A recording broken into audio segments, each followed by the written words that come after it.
Hey guys, so I wanted to talk today about what I'm going to call three different levels of spirituality. Because that term spirituality, I think it's used for a lot of different things. What do we really mean when we're speaking about spirituality? I know I'm speaking about something pretty specific. Um, and a lot of other people, when they say spiritual or spirituality or something like that, they're speaking about something else. So, the first level I want to talk about is what we might call rule following. And this is the most popular form of spirituality. And it's also one that you'll notice in my own teaching, I don't emphasize that much. When we get together as a group, I do try and lay out a loose framework of rules to be followed. This is mostly just crowd control. This is mostly just trying to make sure we can all sort of do what we came on the retreat to do or as a group to do, and also to facilitate a smooth relationship between student and teacher. If that relationship breaks down, it becomes very hard, if not impossible, to teach deep spirituality. It just doesn't work. So, rule following is what I often will label as exoteric spirituality. I also call it religion a lot of times. I don't consider what I teach to be religion. Other people might label it that way. That's semantics. That's just how people, choose to define things, what groupings they use for certain words. So for me, what I teach is spirituality, and it's esoteric, not exoteric spirituality. So rule following is very much about ethics, and ethics is actually its own subject. That's a philosophical subject, and I feel like that is something that can be studied independent and should be studied independent of spirituality. I've studied it. I studied it in university. I was a philosophy student. I studied in high school. I was actually a international baccalaureate student in high school. So I was taking college level courses in high school in philosophy. And so I have a fairly strong background in this. I've dived pretty deep into the topic. And I can report to you that, in my opinion, and it's an informed opinion, it's not an opinion that was grabbed off the shelf. It's not an opinion that I was born with or that my parents taught me. It's an opinion that was informed through study. And this is where we want our opinions to come from, ultimately, all of them. Many of us have opinions. We don't know where they came from. We just, well, that's just what I think, that kind of a thing. And really, as Mahapatha yogis, I think as yogis, period, we really don't want to do that. We want to examine, well, okay, where does this really come from? Where is this stemming from? We want clarity. We want to be awake. Okay, so that's what that means usually. So anyway, this opinion is that there's not a clear answer.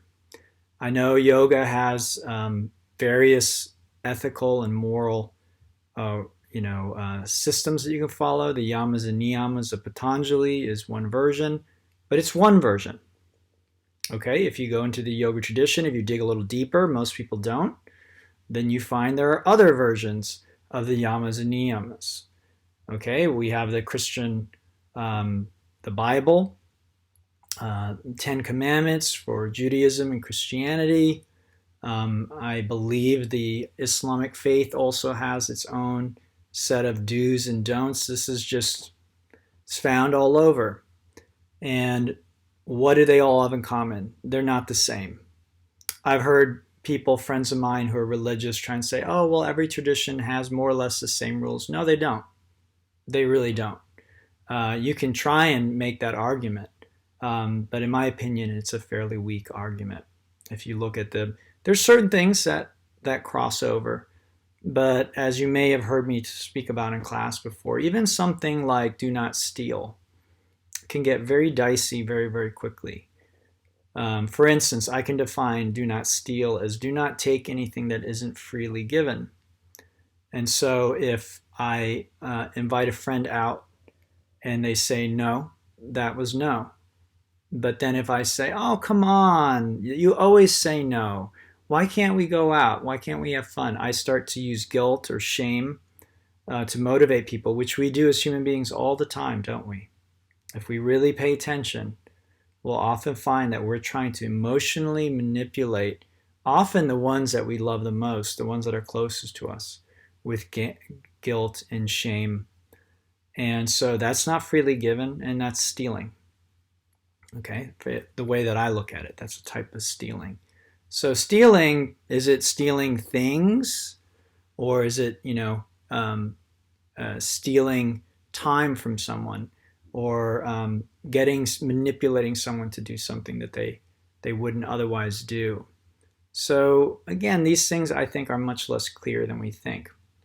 So what I define as religion, the first phase of spirituality, I'm going to say that that's basically rule following. That's what many religious groups focus on. And their idea is that if you follow the rules, maybe perfectly, some groups might think it's very strict, that you cannot stray. Others might say, well, more or less try and do these things. It varies. Different groups have different ideas. But basically, if you follow the rules, whatever they are, then you get to go to heaven. Some form of heaven. Now, heaven can sometimes be a good rebirth. So in many Asian cultures, heaven may not be emphasized as much. Interestingly, most of them have a version of heaven. Most of them have a version of heaven. So heaven isn't strictly a Judeo, Christian or Islamic idea. It's also found in Eastern cultures. So I'm a good little boy or girl. I follow all the rules.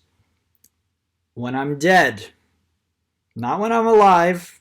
While I'm alive, I might just be suffering. I might have the worst life, but I'm following the rules.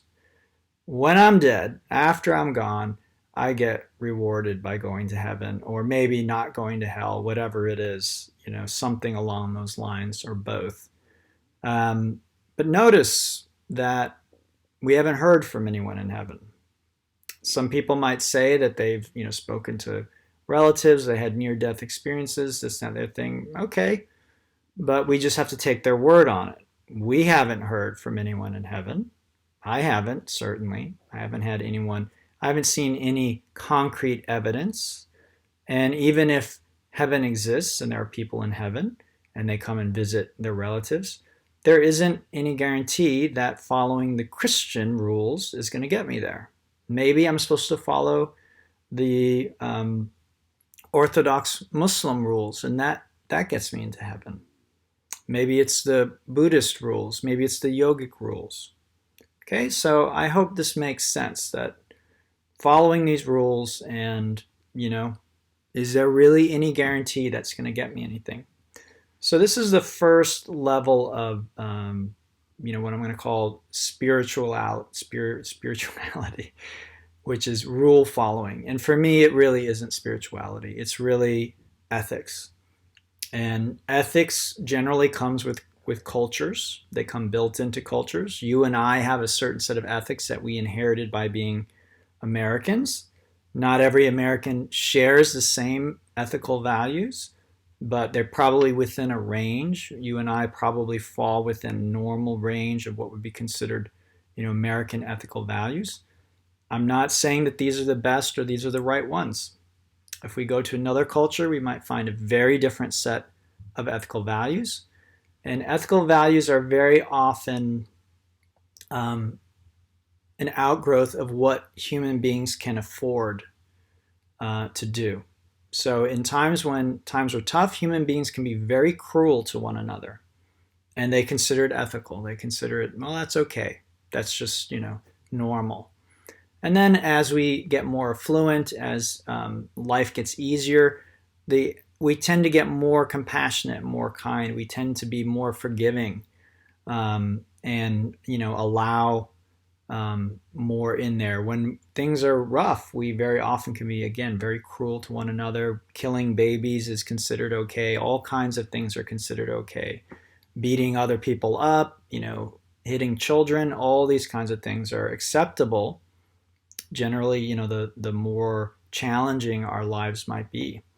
Then again, as we get more affluent, more successful, then, oh, you really shouldn't beat your children. And there are good reasons for these things.